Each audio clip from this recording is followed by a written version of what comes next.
금보다 금을 캐는 기업의 주식을 사면 훨씬 더 좋지 않을까?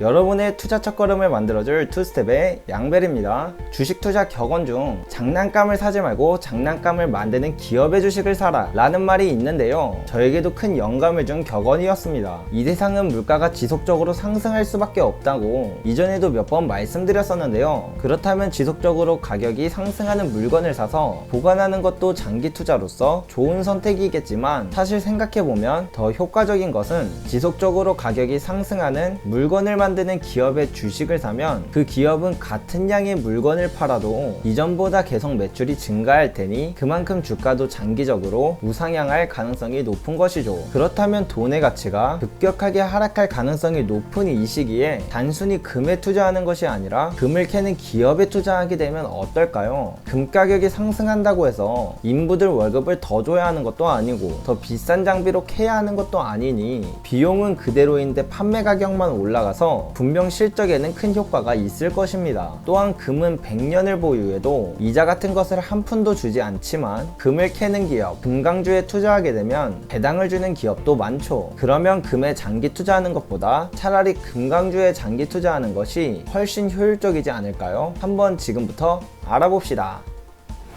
일단 금강주들을 몇 가지 소개해드리고 그 이후에 금가격과 이 금강주들의 수익률을 비교해서 금강주들에 투자하는 것이 좋았는지 안 좋았는지에 대해 알려드리겠습니다. 금강주의 가장 대표적인 기업은 바로 뉴몬트 골드코프입니다. 원래는 베리골드라는 기업이 가장 큰 기업이었지만 작년 4월 뉴몬트 마이닝이라는 기업과 골드코프라는 기업이 합병해 뉴몬트 골드코프라는 기업으로 재탄생하였는데요, 이후로 이 기업이 금강주의 대표주자가 되었습니다. 참고로 이 기업의 배당률은 0.89%입니다. 다음으로 소개해드릴 기업은 로얄골드라는 기업인데요, 이 기업은 유튜버 소수몽키님이 블로그에서 한번 소개한 적이 있는 기업입니다. 이 기업의 특징은 금강기업 중 금값이 하락했음에도 10년 이상 배당금을 꾸준히 올려준 배당성장주입니다. 또한 중소형주임에도 재무가 상당히 탄탄하다는 특징이 있죠. 그리고 이 기업의 배당률은 0.84%입니다. 마지막으로는 금강주들을 싹 다 모아서 분산 투자하는 금강주 ETF입니다. 사실 금강주가 뭐가 있는지도 잘 모르겠고 뭐가 좋은지도 잘 모르겠으니 금강주들을 싹 다 사버리면 가장 마음 편한 투자일 것이라 생각하시는 분들이 많으실 것 같아 금강주 ETF도 넣어봤습니다. 금강주 ETF의 배당률은 0.49%로 셋 중에서는 가장 낮습니다. 자, 그러면 금과 뉴몬트 골드코프와 로얄골드와 금강주 ETF가 지난 14년간 수익률이 얼마였는지를 차트로 보여드리겠습니다.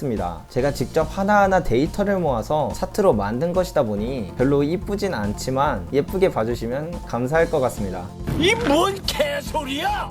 차트를 보시면 파란색 선이 금가격인데요, 참 신기한 점은 금강주의 대표주자인 뉴몬트 골드코프와 금강주들을 싹 다 모은 금강주 ETF는 금보다 한참 수익률이 낮은 것을 알 수 있습니다. 금이 200% 가까이 오를 동안 뉴몬트와 ETF는 14년간 거의 수익이 없다고 봐도 무방할 만큼 수익률이 미미한데요, 물론 배당금이 차트에 계산되지는 않았지만 셋 다 배당률 자체가 높지 않다는 점에서 큰 의미는 없을 것이라 생각합니다. 그런데 유일하게 금보다 훨씬 더 수익률이 좋았던 기업이 바로 로얄골드인데요, 금이 200% 가까이 상승할 동안 로얄골드는 무려 약 400% 상승했음을 차트를 보시면 알 수 있습니다. 금 가격이 크게 상승했던 기간임에도 금강주의 대표주자인 뉴몬트와 금강주 ETF가 매우 부진한 모습인 것으로 미루어 볼 때 거의 대부분의 금강주들도 투자 수익률이 별로 좋지 않았다는 것인데요, 어떻게 이런 일이 일어날 수 있는지 참 의아할 수밖에 없다고 생각합니다. 그런데 또 이상한 점은 왜 로얄골드만 유일하게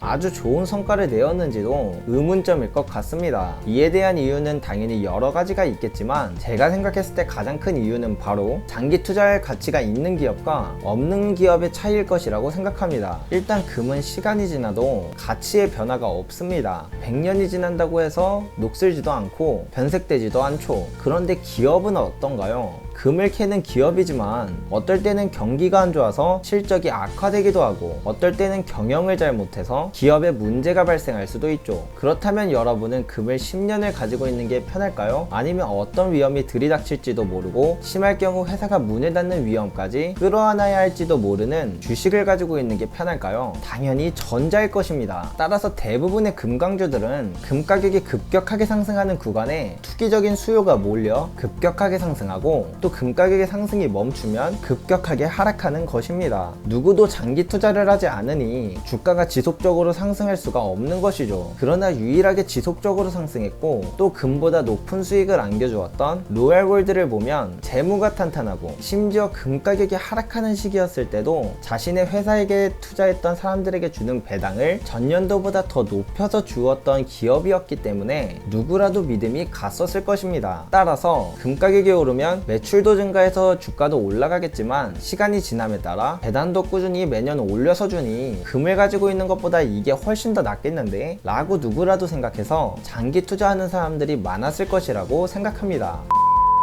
이제부터 요약하겠습니다. 금에 직접 투자하는 것이 금을 캐는 대부분의 기업들에 투자하는 것보다 훨씬 낫습니다. 그러나 재무가 튼튼하며 꾸준히 배당을 올려서 주는 기업인 로얄골드와 같은 기업은 투자 수익의 측면에서만 본다면 금에 투자하는 것보다 더 높은 수익을 얻으실 수는 있습니다. 만약 금강주에 관심이 생겨 투자하시고 싶으신 분들께서는 해외 주식 투자하는 방법에 대해 인터넷에 검색해 보시면 정말 쉽게 설명한 분들이 많으니 이대로 따라해서 해외 투자용 계좌를 만드시고 어플에서 검색란에 뉴몬트는 NEM이라고 검색하시면 되고 금강주 ETF는 GDX, 로얄골드는 RGLD라고 검색하시면 됩니다. 오늘도 알찬 내용으로 준비해 보았는데요. 도움이 되셨다면 매우 뿌듯할 것 같습니다. 영상 끝까지 시청해 주셔서 정말 감사합니다. 이상으로 투스텝의 양벨이었습니다.